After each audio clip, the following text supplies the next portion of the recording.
পৃথিবীতে কোন দেশের মানুষ সবচেয়ে বেশি মোটরসাইকেল চালিয়ে যাতায়াত করে জানেন? বাইকের সংখ্যার দিক থেকে শীর্ষ ৫টি দেশ দেখে নিন। পঞ্চম অবস্থানে রয়েছে থাইল্যান্ড, ৭,২০,০০,০০০ মানুষের দেশটিতে প্রায় ২,২০,০০,০০০ বাইক ও স্কুটার রয়েছে। চতুর্থ অবস্থানে রয়েছে ভিয়েতনাম, ১০.৫ কোটি জনসংখ্যার দেশটিতে প্রায় ৫.৫ কোটি বাইক ও স্কুটার রয়েছে।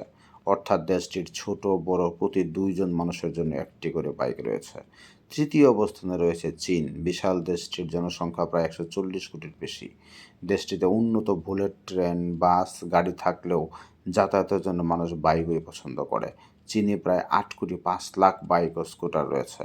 দ্বিতীয় অবস্থানে রয়েছে ইন্দোনেশিয়া, এশিয়ার দ্বীপরাষ্ট্রটির জনসংখ্যা প্রায় ২৮ কোটি।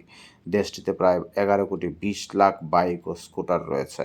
দেশটির প্রতি ২ জনের ১জন মানুষ মোটর বাইকে যাতায়াত করে। সবার প্রথমে রয়েছে ভারত, ১৪৩ কোটি জনসংখ্যার দেশটিতে মোট ২২ কোটি স্কুটার ও বাইক রয়েছে।